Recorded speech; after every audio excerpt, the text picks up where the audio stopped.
What's happening, YouTube? It's Simon466 Cards, and today we're going to talk about hobby positivity and hobby negativity.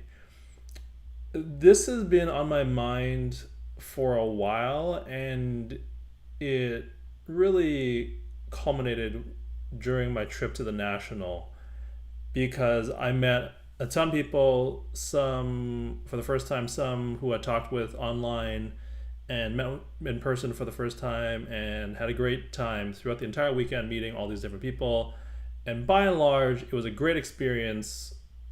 And the people I met were generally very positive and were just enjoying the hobby for what it should be, right? Which is a hobby. And I contrasted that with a lot of the content and the discussion online about hobby positivity because my experience at the National was very positive and the people I met were also just overwhelmingly very positive.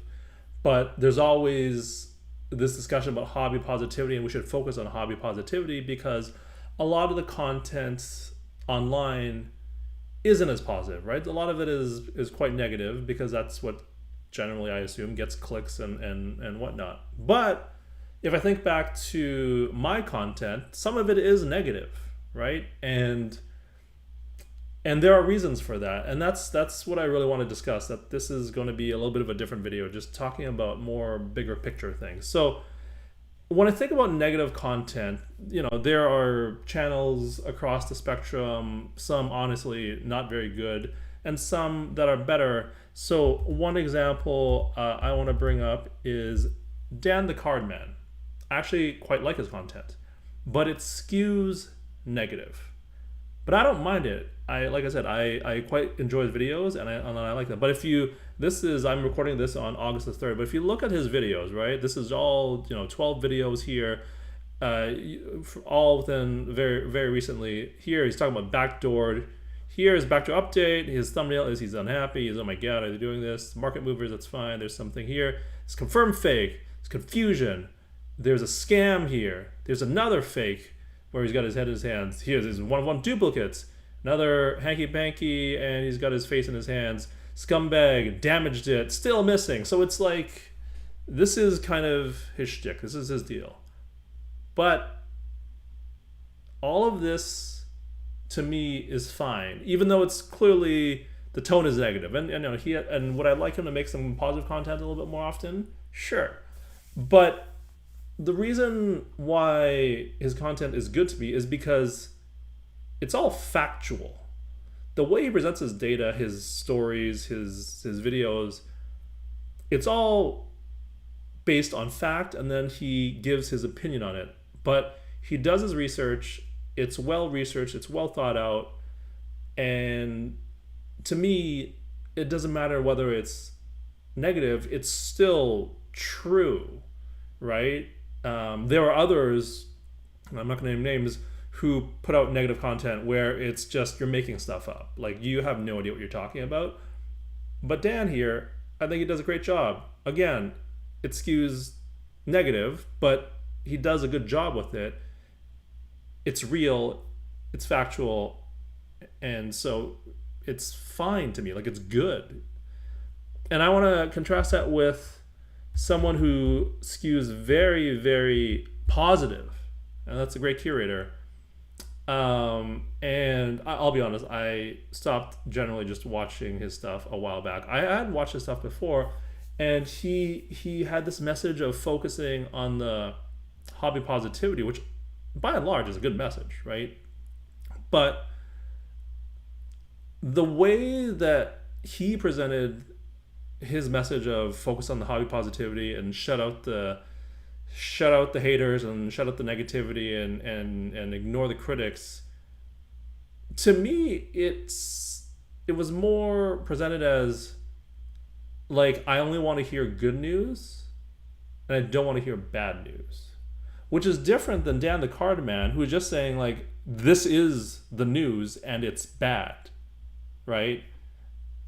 The focus on hobby positivity, in the Great Curator, but also some other folks, it seems to be more focused on, if there's bad news, I don't want to hear about it.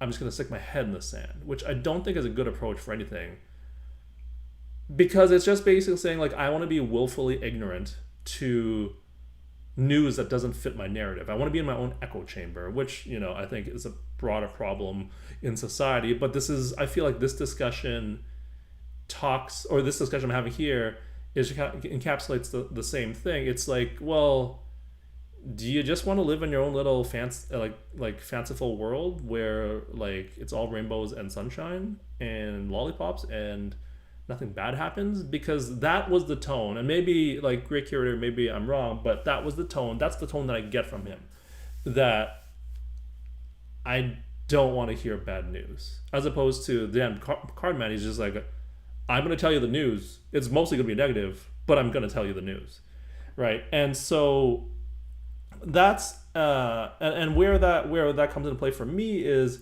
if I look through my content.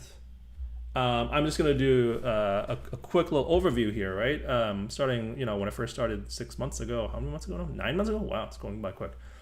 And, you know, you see here, I have a video 7 months ago saying LeBron cards are telling us design prices have more room to fall. So if you are focusing on only the hobby positivity stuff and you only want to hear hobby positive news, like, this is bad, but it's like telling you, hey, you should watch out for this because this might be a bad thing that happens. And guess what? It came true. So are you better off not knowing that someone might have an opinion that, hey, maybe you should sell some of your design cards because there's a problem with it? If I go up a little bit, I talk about how LeBron card prices will fall after he breaks the scoring record because it's all baked in, and I will not belabor it. But again, this is the bad news. This is hobby negativity, right? But again, do you want to bury your head in the sand and ignore content that might say, hey, watch out, if you're holding a LeBron card, you might want to think about selling it? Because again, his Topps Chrome PSA 10 rookie card now down to 5,300. This was, I think, 7-ish, maybe even higher, 8-ish. Around the time we broke the scoring records. You can correct me, but I know it was not 5. Like, as you can see here, even as of March here, it was already 7, and it's been just like a more or less a somewhat steady decline down, right?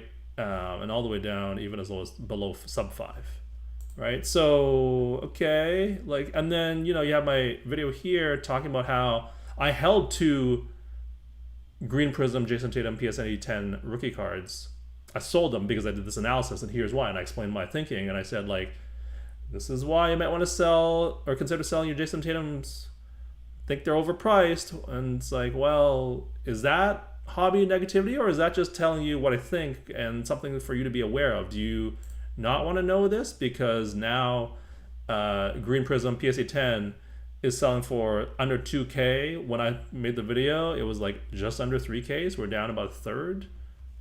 Again, it's like, it goes back to, well, you're so if this is focused on hobby positivity, and I think the last one I'll talk about here is Ellie Dela Cruz. Where is he? I made this video 2 weeks ago, July 18th, I'm going to say, and I said his prices will crash because his performance is unsustainable. He strikes out too much. He hits too many ground balls. You can watch the full video if you want. You can see it's gotten a little bit of views. He's slumping. Like, basically what I said 2 weeks ago has come true, right? And so again, if we go back to my discussion about hobby positivity or negativity, to me, I don't even think there should be a discussion around positivity or negativity. To me, it's like, just tell me the news. Give me your thoughts, positive or negative. Just tell me what you think, what's happening.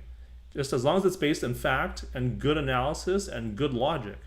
Whether it's, and you know, if you have bad news like Dan talking about, oh, look out for these one-of-one duplicates, or Panini is doing stuff, or there's, you know, whatever, like backdoored cards or whatever, like, don't hide me from that just because it's negative.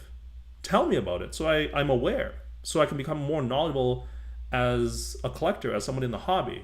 Like, I don't want to bury my head in the sand just because it's bad news because I can't handle it. Like, sure, I want to enjoy the hobby, but also keep me aware of what's happening.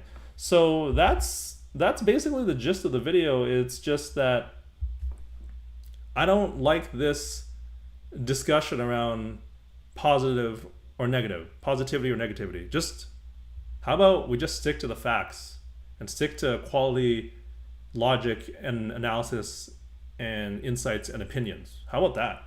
Forget about positive or negative. I think it's kind of a silly argument. Let's just focus on having good debate, good discussions. And whether that's positive sometimes, sure. Whether it's negative, because maybe some cards still have some more room to fall, sure. But like enough of there's too much negativity, or let's just focus on the positivity, or even vice versa.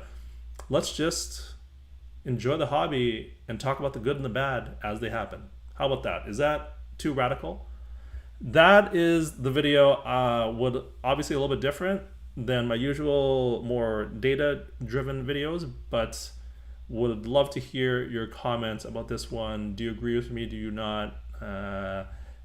And if you thought this was interesting, there will be some other possibly similar videos that might not be as factually driven as some of mine have been. I'm going to experiment with some other things, like I did with some of the trade night stuff that I did earlier. So as we always do here, we preview the next video, and I am going to talk about, if I could find it here. Here we go. Next time we'll talk about getting fooled by comps, making sure you don't get tricked by using comps in a way that will benefit the seller or the buyer, the other party. Basically, understanding other ways to use comps so you don't get tricked by them. So thanks as always for listening and watching, and I will talk to you all soon. Cheers.